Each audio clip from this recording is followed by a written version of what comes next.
All right, guys, we're gonna do something a little different in this video. We ran a poll in the team page, Tiffany did, and we got some great responses. And we're gonna tackle, we're gonna like discuss our thoughts on the topic and try to do that in 10 minutes or less. That's our goal. We're gonna have these on YouTube, and we're gonna kind of hopefully do a couple topics here this way. And the first topic we're gonna do is kind of, the majority of it was your why, I guess. That's kind of the generic, right? The why, the reason. Michaela, I think, was one who said in there, what's going to get you out of bed to send that message. Well, and I right? think some of the other answers that people had really boiled down. They might have not said, I don't have a why that's big enough or whatever, but it kind of boiled down to that. I'm afraid of what people are going to think. I'm afraid of hearing no. I'm afraid of getting ignored. Those all really boiled down to what your why is, and is it big enough to kind of power through those moments. And I get it. When you say, what's your why? Like, I want to help people feel better. And, we have these society acceptable whys, right? Totally. What we think our downline wants us to hear, because we don't want to sound like we're being too, we want to sound like we're being humble, and so we don't have just those differences in what that is. And I think sometimes our whys are too generic for us. We just went through this, you guys, and the reason we picked this topic first, because we literally just went through this. We were in Florida here a little bit ago, and we were like, what are we going to do to re-inspire ourselves to get up and to push harder? And I keep sending those messages. Made a great goal last year of 100 samples. We were like, well, let's do a lot of sampling this year. And we need to put a number on it. And we set a goal to do 100 samples in 1 year. That was just a personal goal. The number could be whatever it is. But the funny thing is you only push as hard as it is to reach that goal.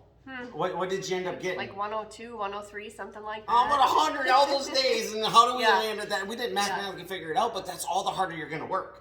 So if you don't have a goal that's going to push you to be able to do a little more, be a little harder, what's going to make you get up and send that message, Yeah, so we kind of just thought, let's talk about how do you define a why without it sounding cringy? Is that the word Abel would use? Yeah, Abel would be totally saying, that sounds cringy. That's so cringy, Mom. Because that's what it's going to take. That's what it takes to get up and send whatever number of messages that you need to send every day. That's what it's going to take to hear however many no's you need to hear every day, and to keep doing it. Yes, we want to help people. We want our friends and family to feel incredible. That's a given on our team. You don't get this far in any of this. You don't even keep thriving if the products don't work. So we just take that right out of the equation. Products work, they change lives. Period. End of statement. Yeah. But what we got to figure out is a way to find something. We're going to step you through a few of our transitions we had. I think that'd be a good way to go, right? I think so too, yeah. They have to invoke an emotion. It doesn't have to make you cry, because I tell you what, I hear people say, oh, your why needs to make you cry, and I want to vomit. I'm not a crier. This one's a crier. She's over here. She's gonna cry. But I'm more like, oh, Jesus Christ! I want to, I want something that's gonna get me excited or emotional. My emotions come out in anger, or it's just freaking jacked up, excited. So ours, our first one, was because she decided to water Van up that we had back in the day. Right? Well, yeah. That's probably our first one. I would say so. I mean, because we came into this business with 0 goals, and then pretty soon we're sitting, getting really close to that auto bonus. And a new vehicle sounds awesome, right? It makes you feel good. But for us, it was, wow, we could get like a safe vehicle for our kids, a vehicle that is not, zip tied. The hood wasn't zip tied down and rusted. I just wanted something safe whatever. for my family to be in. Ours was a crap box at that point. Hey, got us from point A to B, and that's life. And my dog's driving me nuts. I'm sorry, guys. I got like Princess told me. So I'm gonna put him away, but she's gonna keep talking. So when we realized, oh my gosh, this is going to get us a safe vehicle for our kids, that invoked emotion, that made us want to push harder, right? Then it was a couple years later, year and a half, 2 years later, he's under our trailer house fixing broken pipes. And I mean, tell the story, I'm sure lots of people have heard it, but you've got a rat down there, and this is when the anger came out. Right now, the dog's invoking emotion in me because I put him away. He thinks somebody's here, so he's growling. He's gonna protect us. Oh gosh, you guys, right? But that's right. When I was under that trailer house, I come up out under that trailer house. You probably read the story, seen the story. If you're not, go just type my name in, Dustin Wagner, rat. Rat. Yes, and I'm just gonna pause this so I can take care of our dog. All right, we're back. No growling dogs in the background. So the trailer house invoked emotion when I saw that rat. And I had dealt with those frozen pipes for so many years, and I was like, that was the straw that broke the camel's back for me. We wanted a different house. We thought, oh, it'd be awesome to move into a different house, but it was that moment that we made that decision. And it was because it invoked emotion, right? We drew a line in the sand and said, this is it. We will not spend one more winter in this trailer house. If you got a trailer house, that's great. There's nothing wrong with trailer houses, but for me, for us, at that moment in time, that was it. That was the line. That's what pushed us to send messages to people that maybe, and that trickle-down effect, maybe it was the reason one of your lives watching this changed. So always remember that, because that trickle-down is huge. So that was what we drew the line in the sand. That was what changed it for us at that point. Then we worked really hard, hit the bonuses. We got into this house. You sent message after message. We put curtains over our TVs. We did everything. That was the only thing that was going to make us do that. Mm-hmm. Yep. And it transferred into, having a backyard that we have. Some people may think that's ridiculous. Some people may think that that's not, a good why. But it was for us. For us, it was another thing. It emotion. We were picturing us working from here. Because we're here working together all the time, so we need a little bit of space. Otherwise, I'm kicking her downstairs so she doesn't make noise while I'm on a video. Actually, it's the other way around, right? And it was a place that we could picture our kids being and playing and using and watching them grow up in the backyard.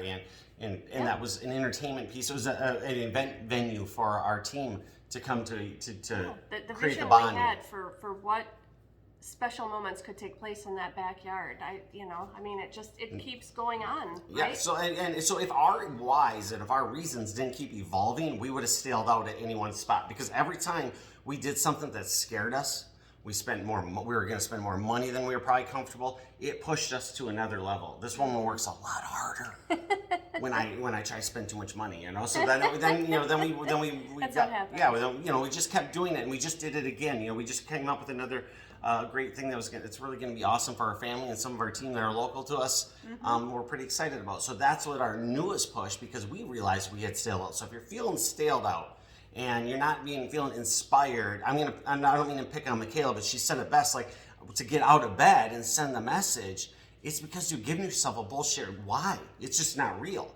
Like, if you think you have your why, it probably isn't, you haven't dug deep enough on it, right? Right, and why's change. And I think that's what Michaela was saying. What used to get her out of bed and, sending those messages has now changed. It should, right? The reason you start and want to push in the beginning is probably not the same reason. It's going to continue to evolve as you go, and so there are times in our business in this journey when we have to reevaluate and refigure out, redefine what it is that we're doing all this for. And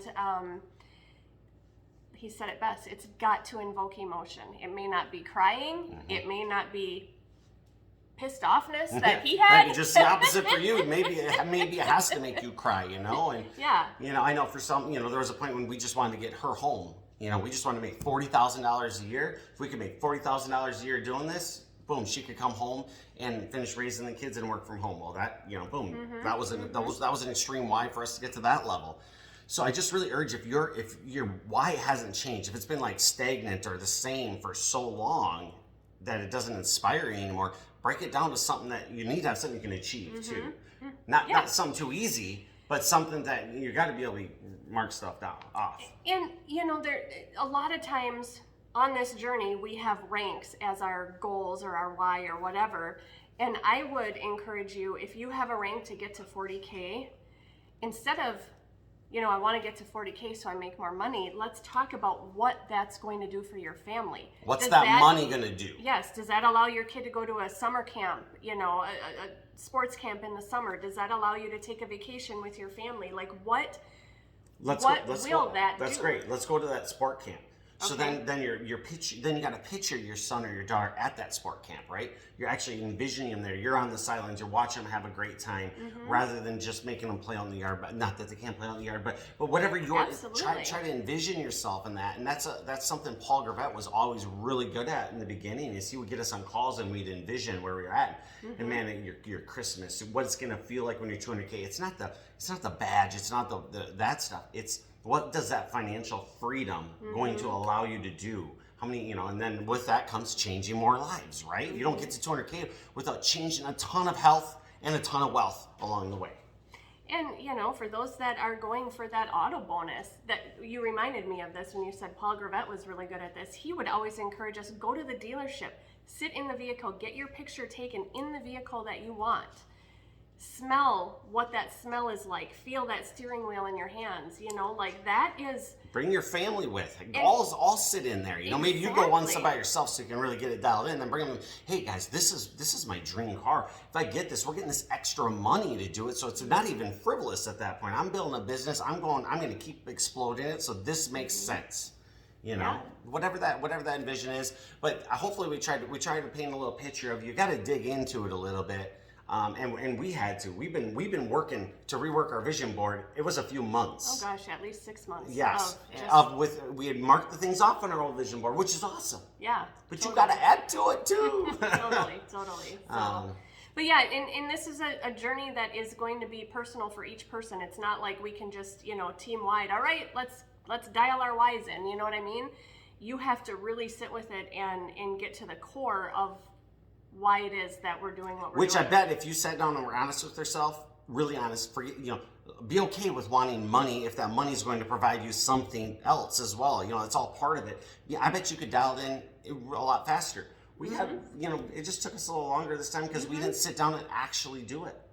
Well, yeah, and there's exactly. And for some people that, love dogs and love to bring in, stray dogs and give them a home, what could you do with, what would that next rank do for that? Could you open your own business doing something like, having a home for stray dogs or, And maybe that seems crazy. Like, well, why do that? Well, because you're passionate about it, right? And then all of a sudden it's like you start thinking about like, man, if I could do that, I could have this really nice area. I could cover all the costs of the dog food, all that stuff. I won't have to worry about any of that. Oh my gosh, this could be amazing. And that was totally just a random. It could be anything. Whatever you're passionate about, obviously. Yeah, so people are passionate about plants.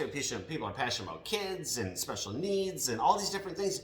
And you can fulfill so many different things like that with money. So that's our thoughts on that. So we might do a few more of these. So thanks, guys. 12 minutes, pretty close.